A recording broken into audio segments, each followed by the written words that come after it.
It's picnic season, and a group working to fight hunger and strengthen the community is bringing back its pop-up picnics. They are free, delicious, and fun for the whole family. Here to tell us more is Community Programs Manager at Wayside Food Programs, Emma Berry. Good morning, Emma. Good morning. Thank you guys for having me. Yeah, thanks for being here. So first, let's talk about Wayside for people who maybe aren't familiar with your group. Let's talk about your mission and some of the programs that you offer. So Wayside, we are a food rescue program. We take in food from grocery stores, farms, restaurants, anybody that will give it to us. And we do a number of things with that food. One being our meals program, which I oversee. We have weekly meals in Portland. And then in the summer, we do 4 picnics in Portland. Awesome. Yeah. So what is a pop-up picnic, and what do they entail? They are, so we partner with Cultivating Community. Okay. We do them at 4 different gardens. It's honestly just like a big party. We have live music, really good food, and we partner with other nonprofits, so they have tables. Really good food, that's the main thing. Yeah, what kind of food can people expect, and is it sort of based around what you have for that event? Yes, so that's kind of the magic of Wayside and our meals program. We don't know, we know week to week what we're gonna make. So usually picnic food, it's chicken. You can expect like chicken legs, chicken wings, kebabs. That's always this looks great. Yes, yeah. The kebabs are always a hit. Veggies, fresh fruit, lots of watermelon. Oh, nice. So, yeah. So what has the community response been to the picnics? Are people coming out? Yes, and every year they are growing. They've been going on since 2019. This will be my 4th year doing them, and every year it seems to kind of evolve, so it's kind of cool to watch. What do you hear from people who attend these? And I imagine it's not just about the food, but it's also about meeting people and the community feel. Definitely. We have a lot of families. Last year we saw more like 20, 30-year-olds coming out, and it's just fun. Our sustainability office from Town Hall, they're always there. You can get seeds to plant, just positive stuff, kind of a way to bring people together.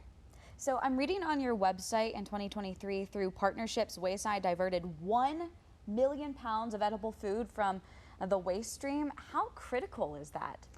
Very critical. In so many ways, since I've been in this position, I have seen the need for how so many people of very different backgrounds, they're hungry, and the waste aspect too. Yeah. So, how big of a problem is hunger in Maine right now? Do you think that some people don't see it, or they aren't aware of it? I think some people don't see it. I think there have been some budget cuts, as there always is in certain areas. So right now it's a little more worrisome, but I think it's going to be a big year for the picnics. All right. Definitely. So you have some great resources on your website. Can you tell us about those? Yes. So for the picnics, you can go to waysidemaine.org. And then you can also see our community meals schedule there as well. The picnics, they start July 7th, and then they're every other Monday after that. So July 7th will be Payson Park. Nice. July 21st, Casco Bay Garden, so it's right by the baseball fields on the Eastern Prom. Awesome. And then that's a pretty area. It is so beautiful. We just added that one last year, and it's beautiful. How many people are attending these picnics right now, just so I have Yeah, so about 150. Oh, wow. This year we're hoping we're going to plan for like 250. Wow. So that is great. We're doing a lot of outreach, so we're hoping to expand. In general, what are you hearing from the community, in addition to the pop-up picnics, but just about their needs, and are you getting certain inquiries right now, or is it an interesting time because it's summertime and kids are out of school? Definitely the kids out of school. That's a huge aspect. Our last one is at Kennedy Park, and we have so many kids, which is so fun. And then I would say the needs, definitely. Pantries are there every week. They've expanded, I would say. The need is a little bit greater right now. groceries are really expensive. I think we Yes. can all agree on that. Definitely. But yeah.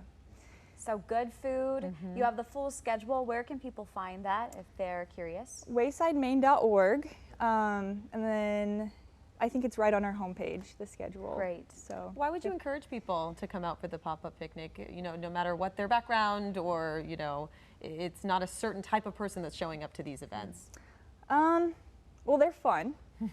we booked the Ideal Maine Band again, which is amazing. It's like this big instrumental band. They walk Oh, around, lots of horns. Free food from a chef she's a trained chef. She Nice. makes incredible food, and it's free. Yeah. I always have said I am a freegan. I love free, that. like I'm not a vegan, but I love free food. Yeah, you can kind of get to know the resources with our other partners in the area, just know what's out there. It's at a beautiful garden, Yeah. so that's a No plus. complaints. No complaints. No. No reason not to go, That's right? lovely. Yeah. Okay, so first event on July 7th. July 7th is Payson, July 21st is Casco Bay, and then we switched locations, so it's our first one at Brentwood. That'll be August 4th, right in the Deering Center neighborhood. Lovely. And then our last one is at Kennedy Park on August 21st. All Well, right. can't wait and- to see the turnout. Yes. Yes. And real quick, your website again, so people can check it It's out. waysidemaine.org and Maine, the state. Love spell that. waysidemaine.org. Thank you yeah, so much for thank you joining guys us so today. much. Yeah. Great have fun food to next come. week. Yeah.